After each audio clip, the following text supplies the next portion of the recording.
दादाजी, महायोगी महर्षि श्री अरविंद के योग में श्रद्धा, अभीप्सा और अनुग्रह पर बहुत जोर दिया गया है, प्रकाश डाला गया है। कृपया यह बताएं कि यह श्रद्धा, अभीप्सा और अनुग्रह क्या है?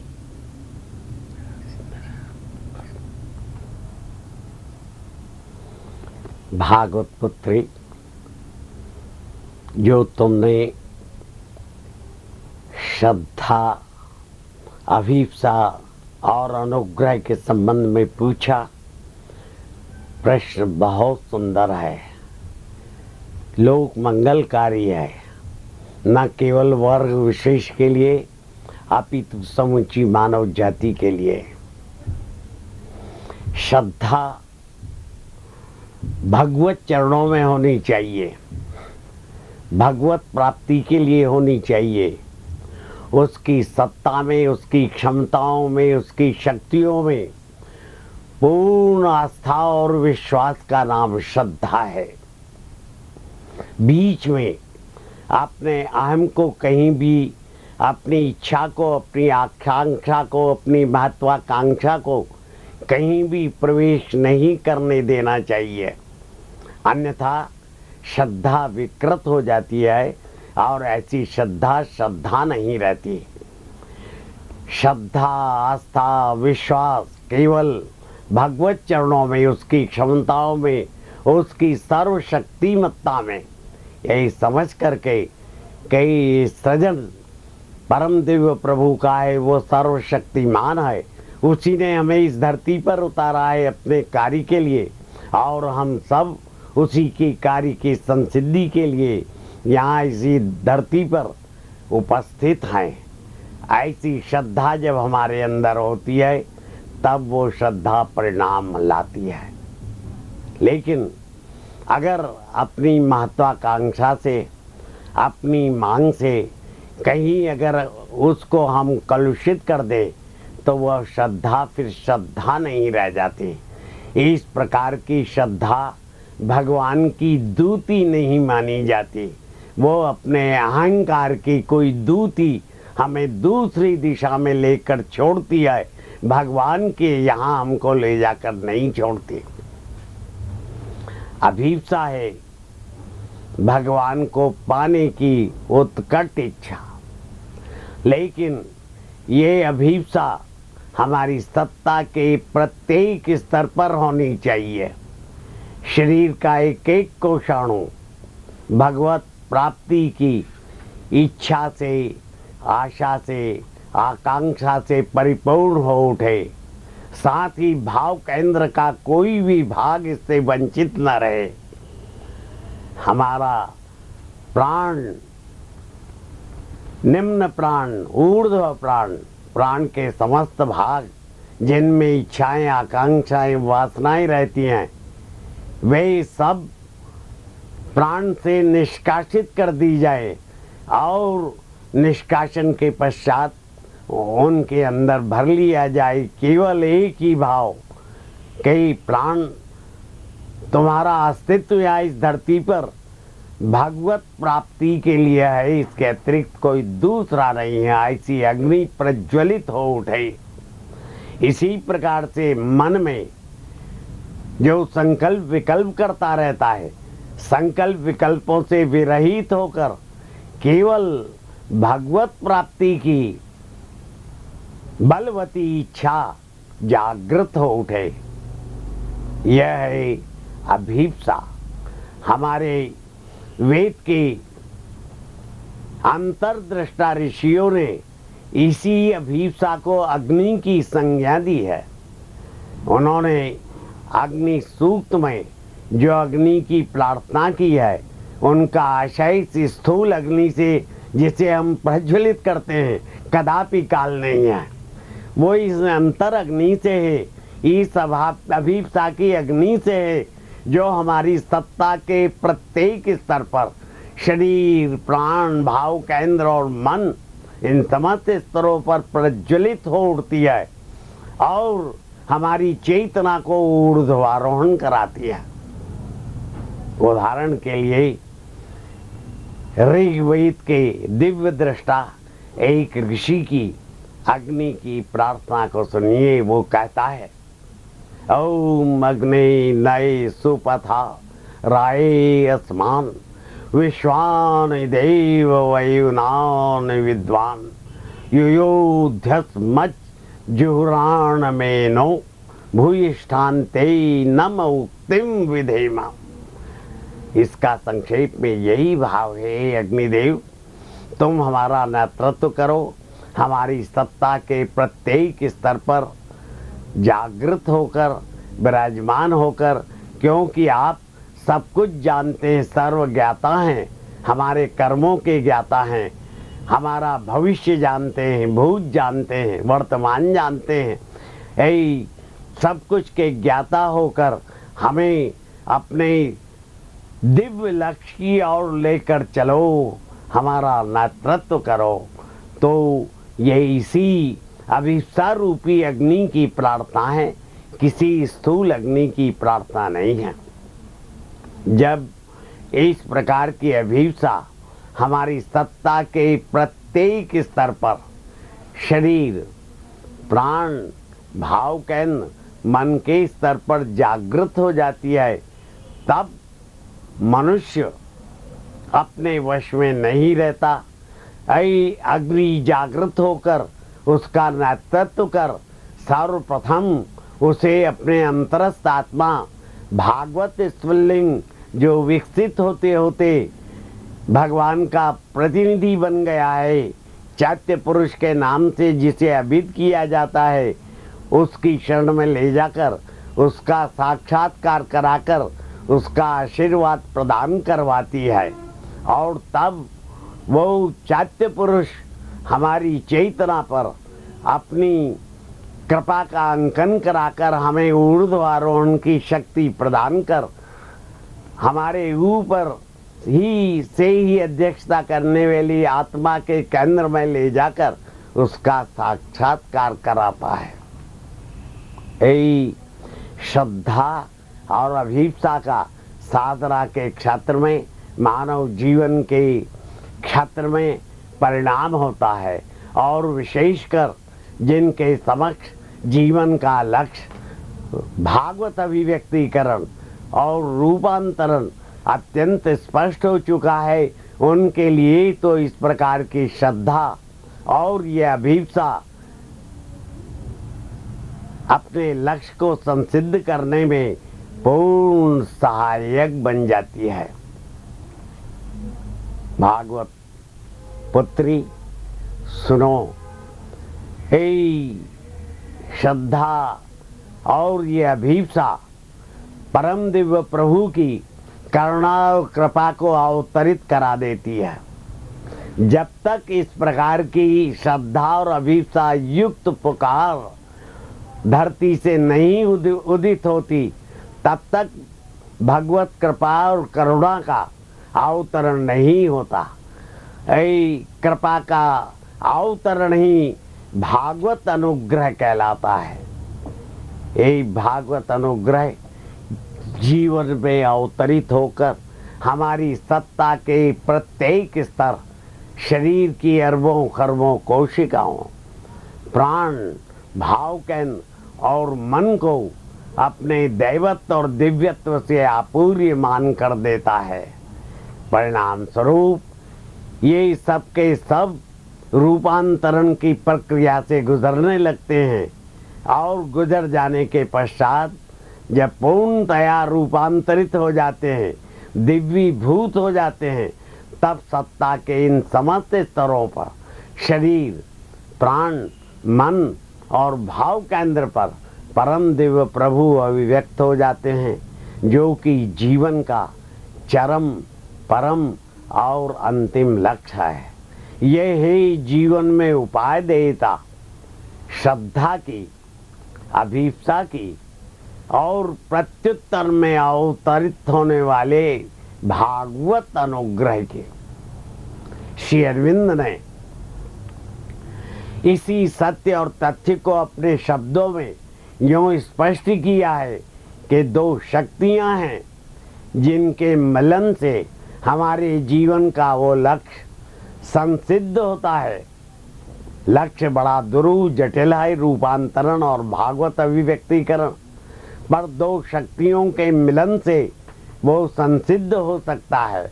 वे दो शक्तियां हैं, एक तो है श्रद्धा विपता युक्त धरती से उठने वाली पुकार, और दूसरी है भागवत कृपा प्रसाद स्वरूपा करुणा और कृपा अनुग्रह, जो उसका प्रत्युत्तर देती है, अवतरित होती है।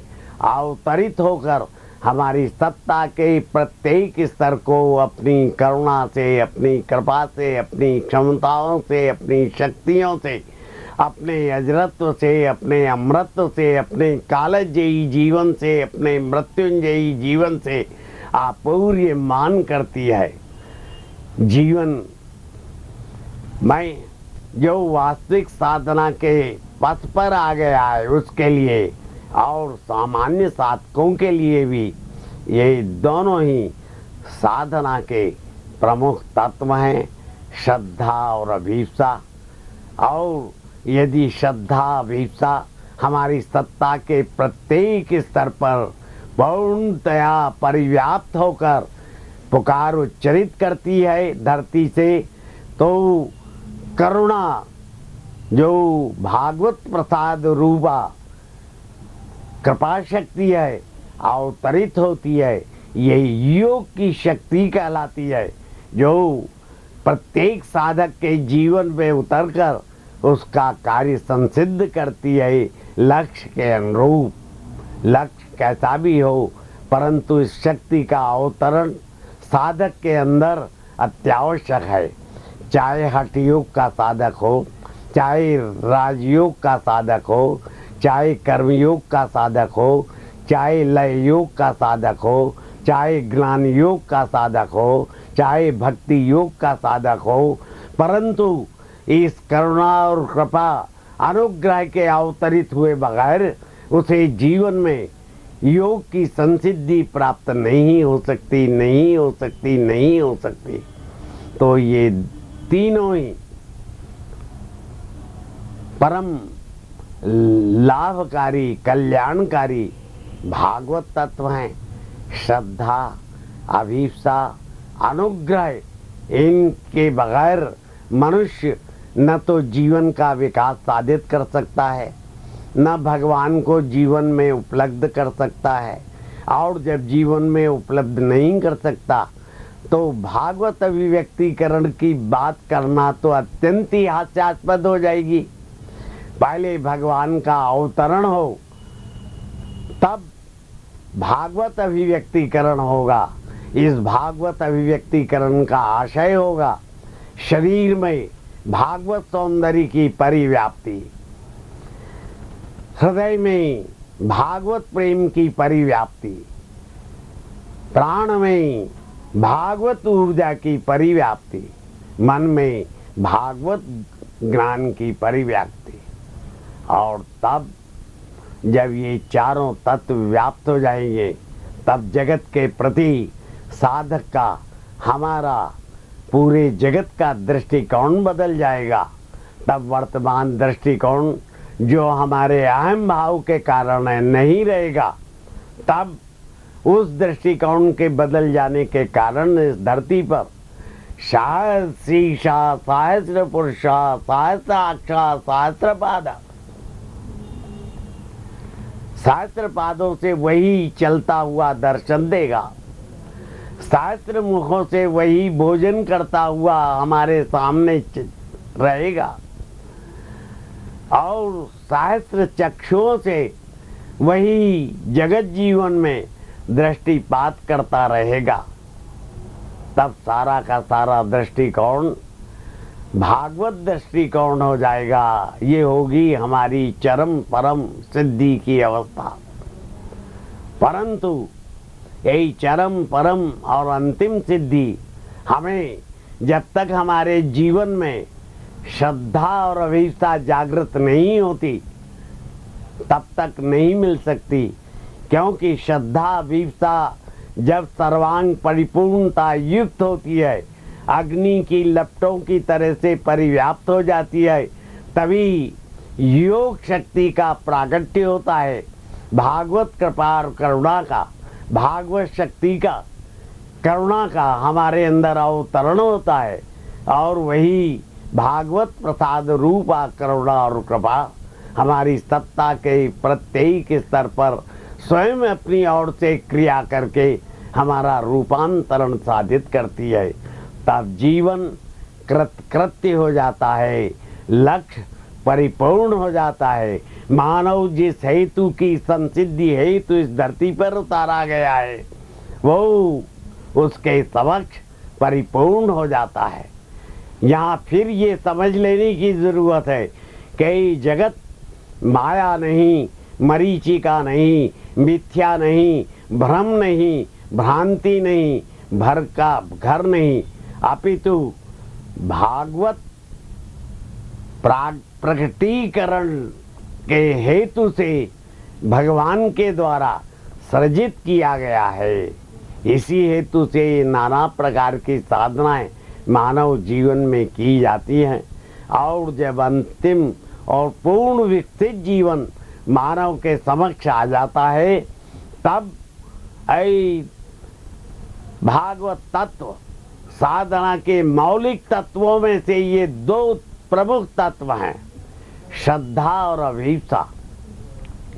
ये दोनों तत्व उसके समक्ष स्पष्ट हो जाते हैं। वैसे साधना के प्रमुख तत्व मौलिक तत्व हैं 6: श्रद्धा, अभिप्सा, परित्याग, आत्मोद्घाटन, पूर्ण समर्पण और चैत्योन्मीलन। परंतु यही प्राथमिक तत्व है श्रद्धा और अभिप्सा।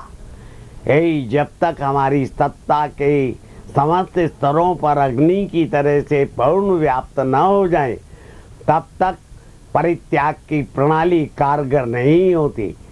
तब अग्नि की लौ, भागवत अग्नि की लौ हमारी सत्ता के प्रत्येक स्तर पर प्रकट होकर इस अपरा प्रकृति के क्षेत्र में जो भगवान के दिए हुए में करण है, शरीर, प्राण, मन, भाव, केंद्र, इनमें अपरा प्रकृति के करणों अर्थात शरीर में, शरीर को संचालित करने वाली प्राण शक्ति में, प्राण के परे भाव केंद्र में और मन में अशुद्धियां हैं, अपवित्रताएं हैं और संकलताएं हैं, विसंकलताएं हैं। इन्हीं को साधना के माध्यम से दूर करना होगा। जब तक इनकी अशुद्धियां, विसंगतियां, अपवित्रताएं और संकलताएं दूर नहीं होती तब तक भगवत कृपा और करुणा का अवतरण हो पाना किंचित मात्र कठिन है। यहाँ हम ये समझ लें कि इनमें इतनी अशुद्धियां, पवित्रताएं और संकलताएं क्यों हैं? हमारे अनंत जीवन हो चुके हैं। अनंत जीवनों में अनंत माता पिताओं के माध्यम से अनंत योनियों में हम आए हैं। जड़ जगत से लेकर वनस्पति जगत, प्राणी जगत, पशु जगत और मानव जगत में आकर भी अनंत योनियों से गुजरे हैं। उन सब के संस्कार इनके अंदर पड़े हुए हैं। तो हमें यहाँ साधना के माध्यम से इनकी अपवित्रताएं और संकलताएं, विसंकलताएं हमें दूर करनी होगी। यहाँ हम जो देखते नाना प्रकार के साधक, कोई नग्न रहता है, कोई अनाहार पूर्वक साधना करता है, कोई वृक्ष पर टंगता है, कोई वन में चला जाता है, पहाड़ पर चला जाता है, कोई जटाजूट बढ़ा लेता है, कोई वेशभूषा बदल लेता है।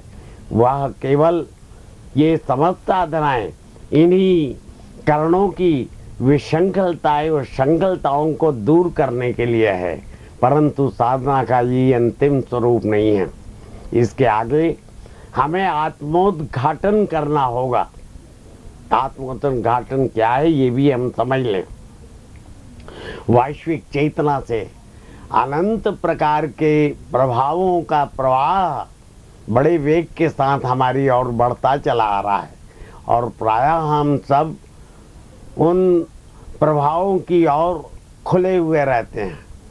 हमें अपने आप को अपनी सत्ता के स्तरों को, शरीर की कोशिकाओं को, प्राण को, भाव केंद्र को और मन को इन प्रभावों से अलग कर केवल भागवत प्रभाव की ओर उन्मुख करना होगा। यह है आत्मोद्घाटन की प्रक्रिया। इस प्रक्रिया के बगैर हम इस साधना में आगे नहीं बढ़ सकते। जब भागवत प्रवाह जो बड़े तीव्र वेग के साथ हमारी ओर बढ़ता चला आ रहा है, हमारी सत्ता के इन स्तरों में परिव्याप्त हो जाएगा, शरीर की कोशिकाओं में, प्राण में, भाव केंद्र में, मन में, तब भगवत कृपा और करुणा का अवतरण होने की तैयारी होगी।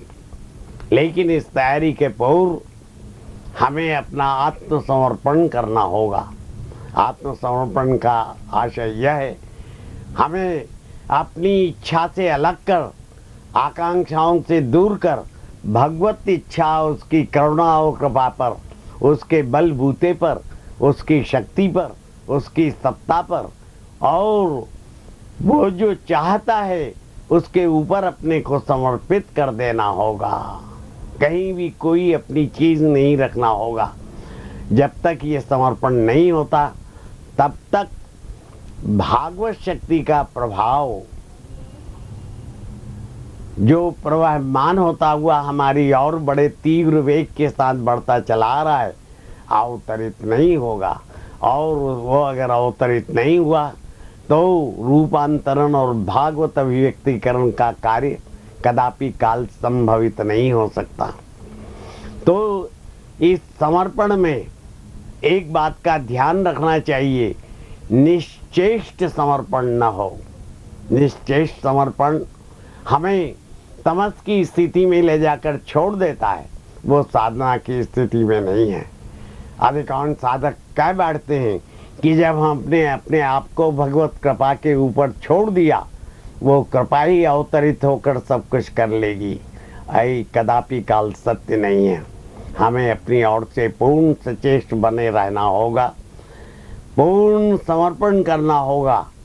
कम से कम यहाँ से प्रारंभ करना होगा कि हम अपनी इच्छा से जो बनना चाहते हैं, हमारी इच्छा सीमित है, संकीर्ण है, वो कुछ नहीं जानती, अल्पज्ञ है।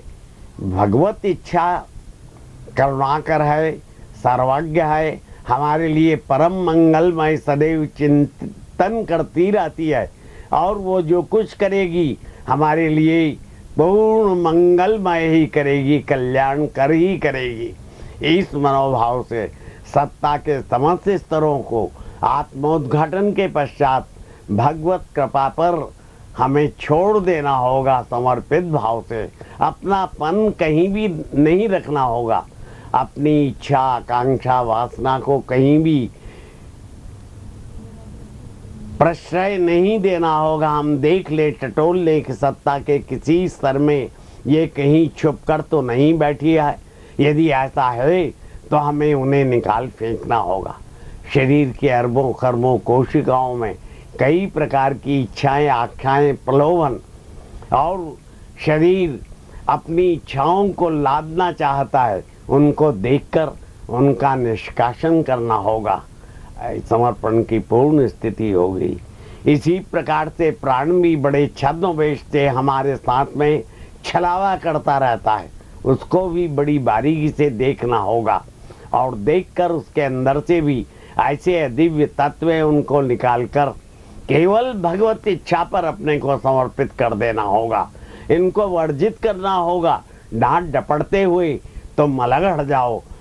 तुम्हारे संचालन में अभी तक हमने न केवल वर्तमान जीवन में अपितु अनंत जीवनों में कष्ट ही कष्ट पाया है। अब हम सचेतन हो गए हैं। तुम्हारे दिशा दर्शन की हमें कोई आवश्यकता नहीं है। अब हमें स्वयं भगवत कृपा और करुणा अवतरित होकर दिशा दर्शन देने के लिए अवतरित हो रही है। हमारी सत्ता के समस्त स्तरों ने आत्मोद्घाटन के पश्चात उस दिव्य सत्ता को पूर्ण आत्मसमर्पण कर दिया है। जब इस प्रकार से समर्पण की स्थिति परिपूर्णता युक्त हो जाएगी, तब केवल एक चीज शेष रह जाती है, परम दिव्य प्रभु का भागवत अंश, जिसे लौकिक भाषा में, आध्यात्मिक भाषा में चैत्य पुरुष के नाम से अभिहित किया जाता है, अंग्रेजी में जिसे साइकिक बीइंग कहते हैं, और जो गतानंत जन्मों में विकसित और वर्धित होता चला आया है और विकसित होकर जो हमारे व्यक्तित्व की निर्मित करता है, जागृत हो जाता है, जागृत होकर सामने आ जाता है और हमारी सत्ता की बागडोर अपने कर कमलों में ले लेता है। उस समय फिर हमारा संचालन समूचा इस चैत्य पुरुष की अधीनता में चला जाता है, जिसका अर्थ होता है कि हमारे ऊपर अब भागवत सरकार की, भागवत गवर्नमेंट की स्थापना हो गई, हम वश में नहीं रहते। तब भगवान अपने ढंग से हमारा संचालन करता है, हमारा निर्माण करता है। यहाँ से हमारा नव जीवन, दिव्य जीवन, भव्य जीवन प्रारंभ हो जाता है।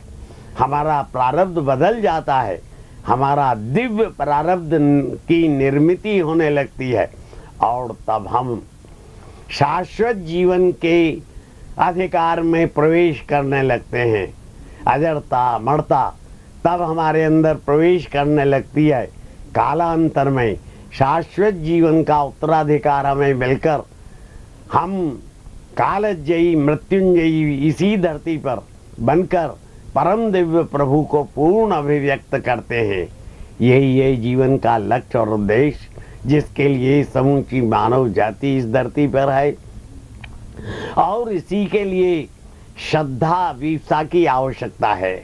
जो देवी दिव्य तत्व हैं, साधना के मौलिक तत्वों के जो प्राथमिक चरण हैं, परित्याग की प्रणाली इन्हीं की संसिद्धि हेतु है और आत्मोद्घाटन और जो समर्पण है वो इसी स्थिति की प्राप्ति हेतु है।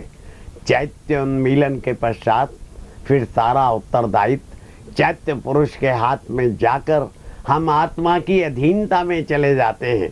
हमें आत्म साक्षात्कार हो जाता है और इस आत्म साक्षात्कार की स्थिति सर्वथा परिपूर्णता की स्थिति होती है, जो मानव जाति ने आज तक किया है।